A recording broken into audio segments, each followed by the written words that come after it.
हिंदी अमृत channel में आपका फिर से स्वागत है। आज हम आपके लिए लाए हैं सगुण भक्ति के प्रमुख आचार्य, उनकी संक्षिप्त जीवन और उनके प्रमुख सिद्धांतों का सार। तो चलिए शुरू करते हैं। पहले देखते हैं पूर्व पीठिका। भागवत धर्म का उदय 2री शताब्दी ईसा पूर्व में हुआ।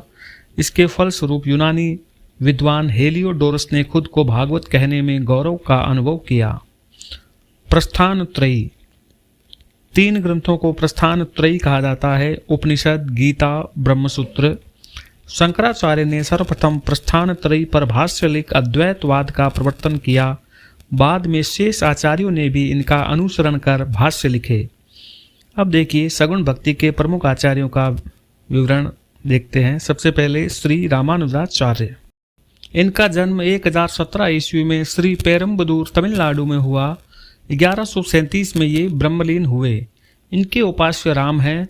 इन्हें लक्ष्मण शेषनाग का अवतार माना जाता है। इनके गुरु यामुनाचार्य। प्रवर्तित संप्रदाय है श्री संप्रदाय। सर्वप्रथम वेदांत संग्रह नामक ग्रंथ लिखा। वेदांत सूत्रों या ब्रह्म सूत्र पर श्री भाष्य लिखा।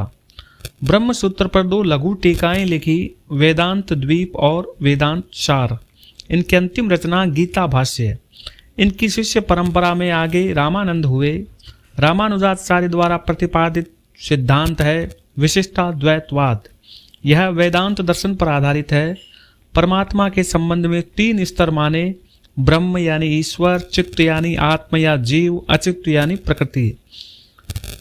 चित्त और अचित्त तत्व भी ब्रह्म तत्व से अलग नहीं है, बल्कि ये दोनों ब्रह्म के ही स्वरूप हैं। इसे ही रामानुजाचार्य का विशिष्टाद्वैतवाद कहा जाता है।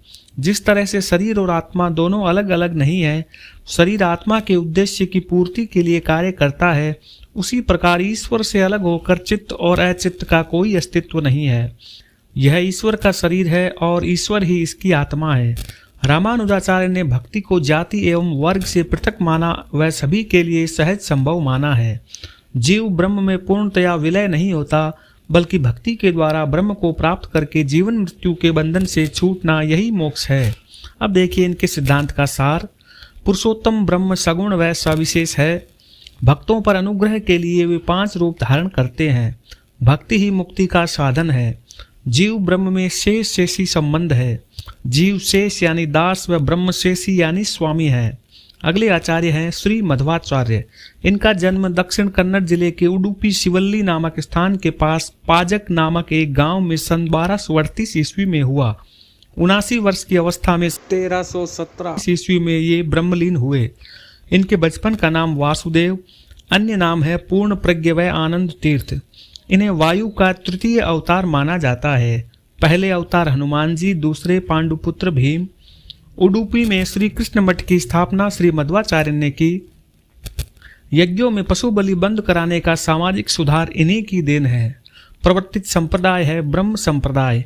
इनका सिद्धांत है द्वैतवाद या तत्ववाद। ये अद्वैतवाद के घोर विरोधी थे। द्वैतवाद सिद्धांत का सार देखिए। ब्रह्म और जीव दोनों अलग हैं, क्योंकि द्वैत का अर्थ 2 होता है। जीव अर्थात आत्मा, ब्रह्म अर्थात परमात्मा।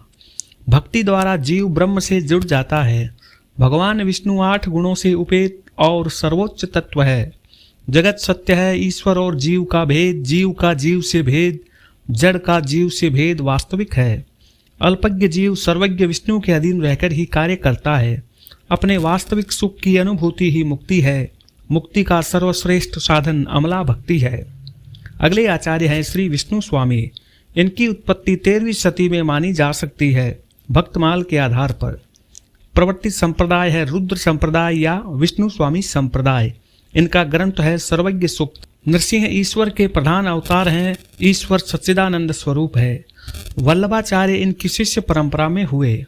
अगले आचार्य हैं श्री निम्बार्काचार्य। इनका जन्म 11वीं शती में हुआ।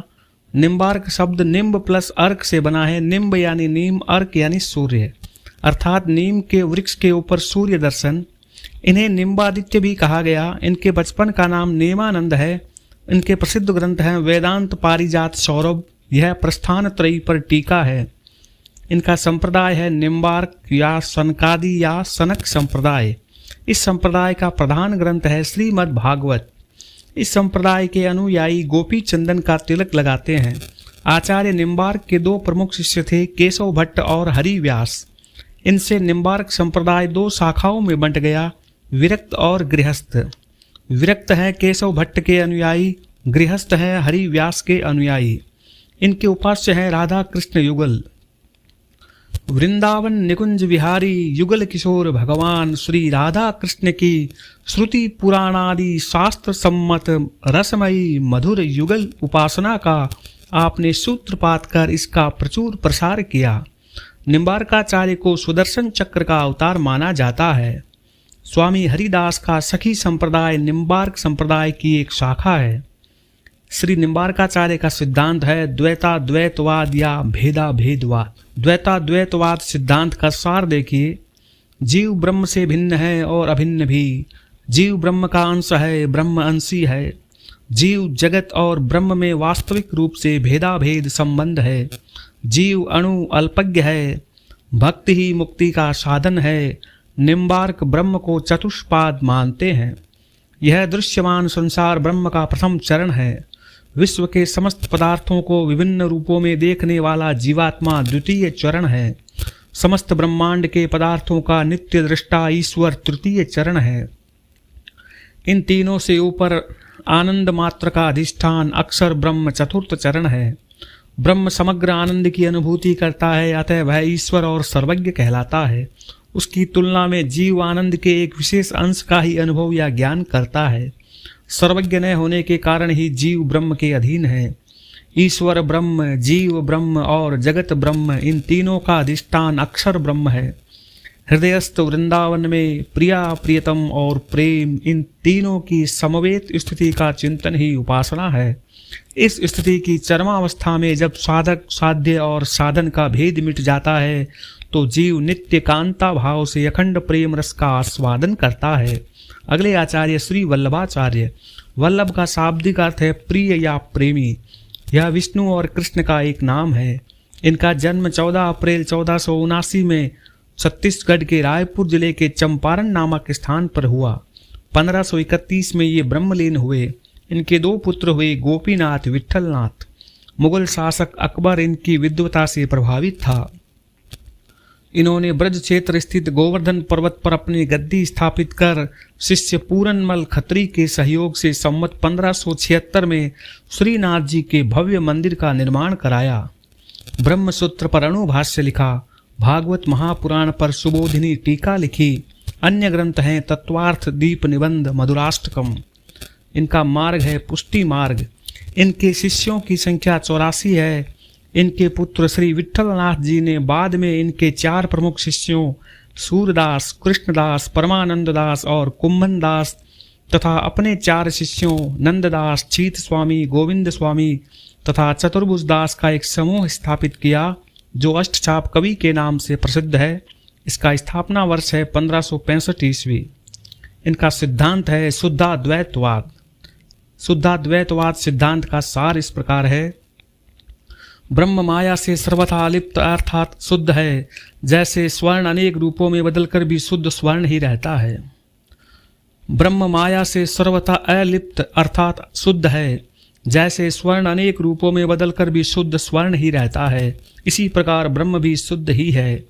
ब्रह्म अपनी संधिनी शक्ति द्वारा सत का, संवित शक्ति द्वारा चित्त का एवं आह्लादिनी शक्ति द्वारा आनंद का आविर्भाव करता है। जीव सत्य और नित्य है, उसकी उत्पत्ति नहीं होती। जड़ जगत न तो उत्पन्न होता है न नष्ट, इसका तिरोभाव मात्र होता है। भगवत प्राप्ति का साधन भक्ति है। भगवान के पोषण यानी अनुग्रह को ही भक्ति का संबल मानना चाहिए। इसीलिए इनका मत पुष्टि मार्ग कहलाया। भगवान श्री कृष्ण के अनुग्रह को पुष्टि कहा गया है। भगवान के इस विशेष अनुग्रह से उत्पन्न होने वाली भक्ति को पुष्टि भक्ति कहा जाता है। सृष्टि क्रम के संदर्भ में वल्लभाचार्य ने ब्रह्म के 3 रूप बताए हैं, आदि देहिक, आध्यात्मिक और आदि भौतिक या फिर अंतर्यामी रूप। इस मत के अनुसार जीवों के 3 प्रकार हैं। पहला पुष्टि जीव, जो भगवान के अनुग्रह पर निर्भर रहते हुए नित्य लीला में प्रवेश के अधिकारी बनते हैं। दूसरे मर्यादा जीव, जो वेदोक्त विधियों का अनुसरण करते हुए भिन्न भिन्न लोक प्राप्त करते हैं। तीसरे हैं प्रवाह जीव, जो जगत प्रपंच में ही निमग्न रहते हुए सांसारिक सुखों की प्राप्ति हेतु सतत चेष्टारत रहते हैं। धन्यवाद।